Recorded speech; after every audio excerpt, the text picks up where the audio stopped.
नगर निगम के मुख्य द्वार पर आमरण अनशन का दूसरा दिन जारी। Local body employees federation Sanjay Kesari गुट के निर्वाचित अध्यक्ष संजय केसरी ने अपने समर्थकों के साथ मुंगेर नगर निगम के मुख्य द्वार पर आमरण अनशन पर आज दूसरे दिन भी बैठे रहे। जहां संजय केसरी ने कहा कि नगर निगम में दलितों, पिछड़ों, अति पिछड़ों और महिलाओं का शोषण दोहन अब या तो समाप्त होगा या हमारी शहादत होगी। उन्होंने आरोप लगाया कि प्रशासन की ओर से उन पर अनशन तोड़ने का दबाव बनाया जा रहा है, लेकिन वह पीछे हटने वाले नहीं हैं। संजय केसरी ने मोनिया डोमन और राजेंद्र डोम का उदाहरण देते हुए कहा कि सगे माँ बेटे की एक साथ सेवानिवृत्ति कर दी गई क्योंकि उनकी सर्विस बुक जला दी गई थी। अनशन स्थल पर निगम कर्मियों की भारी भीड़ जुटी हुई थी और माहौल पूरी तरह आंदोलनकारी बना हुआ है। अभी कोतवाली से एक गाड़ी फोर्स आया था जबरन हम लोगों को यहाँ से हटाने के लिए। वो हमसे कागज मांग रहा था कि आपका परमिशन कहाँ है। तो हमने कहा, बहुत ही सम्मान पूर्वक कहा कि दरोगा जी, परमिशन नहीं होता है आमरण अनशन का, इंटीमेशन होता है। आमरण अनशन का परमिशन नहीं दिया जाता है। तो वो बोले कि नहीं नहीं परमिशन होता है, आप ज़्यादा जानते हैं। हम कहे 22 साल से हम राजनीति कर रहे हैं, संघर्षों की राजनीति कर रहे हैं, तलवा चाटने की राजनीति नहीं कर रहे हैं। हम जानते हैं और कई बार आमरण अनशन किए हैं। तो बोले कि आप कहीं कोई सूचना नहीं दी। हम कहे हम सूचना दिए, डीएम साहब को भी दिए, नगर आयुक्त को भी दिए, महापौर को भी दिए, प्रमंडलीय आयुक्त को भी दिए, और हमने परमिशन का कॉपी दिखाया। उन्होंने फोटो खींच के बोला कि इसमें तो मोहर नहीं है। हम कहे आपका विभाग का गलती है। हमने सूचना दिया। हमारे साथ किसी भी तरह की शारीरिक या मानसिक क्षति होती है तो इसकी पूरी जिम्मेदारी नगर निगम प्रशासन की होगी, जिला प्रशासन की होगी और पुलिस प्रशासन की होगी। उन्होंने हमें गाड़ी में बैठाने का प्रयास किया।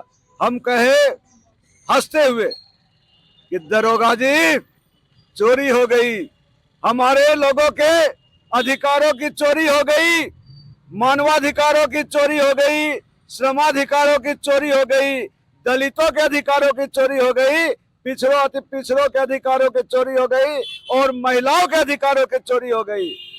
हम जब यहाँ जान देने के लिए बैठे दरोगा जी, तो आप हमको गिरफ्तारी का भय दिखा रहे हैं। हम तो यहाँ आमरण अनशन पर बैठे हुए हैं, कल से भूखे प्यासे बैठे हुए हैं। आपको अगर हिम्मत है तो हमें लाठी चार्ज करके थाना क्यों ले जाना चाहते हैं, अस्पताल में भर्ती करा दीजिए। फिर उन्होंने किसी से बात किया और उसके बाद फिर चले गए, नाम नोट किए।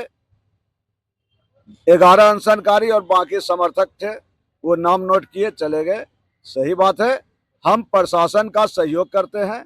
अगर सहयोग नहीं करते तो टाउन हॉल में के प्रांगण में पूर्व घोषित कार्यक्रम के तहत ताला तोड़कर आमरण अनशन पर बैठते या दीवार फाड़ कर आमरण अनशन पर बैठते। लेकिन हम लोग कानून का सम्मान करने वाले लोग हैं, इसलिए यहाँ नगर निगम के मुख्य द्वार पर शांतिपूर्वक आमरण अनशन पर बैठे हुए हैं, इस संकल्प के साथ कि या तो हम लोगों की शहादत होगी या इनके श्रमाधिकारों की रक्षा होगी, इनके मानवाधिकारों की रक्षा होगी, इनके दलितों अधिकारों की रक्षा होगी, पिछड़ा अधिकारों की रक्षा होगी और महिला अधिकारों की रक्षा होगी। ये ट्रिपल इंजन की सरकार दलितों का घोर उल्लंघन कर रहा है, उनके अधिकारों का। आज भी 4 आदमी को सिर्फ मौखिक आदेश देकर बैठा दिया। हम पूछते हैं कि जब अंग्रेज चले गए तो ये काला अंग्रेज, इसका औकात क्या है? तुम आज 4 आदमी को बैठाए हो, कल 40 आदमी तुम्हारा कलेजा पर बैठ के मूंग दलने का काम करेगा।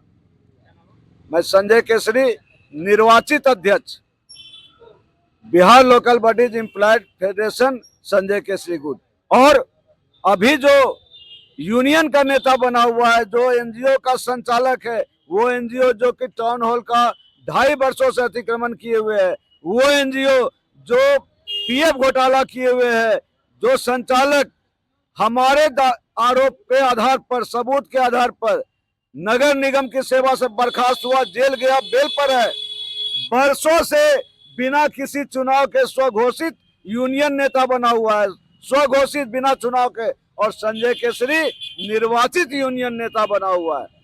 हम अपने मजदूरों के सहयोग से ऐसे भ्रष्टाचारी श्री ब्रह्मदेव महतो को एक बार फिर से जेल भेजेंगे और 1 महीना के अंदर जेल भेजेंगे।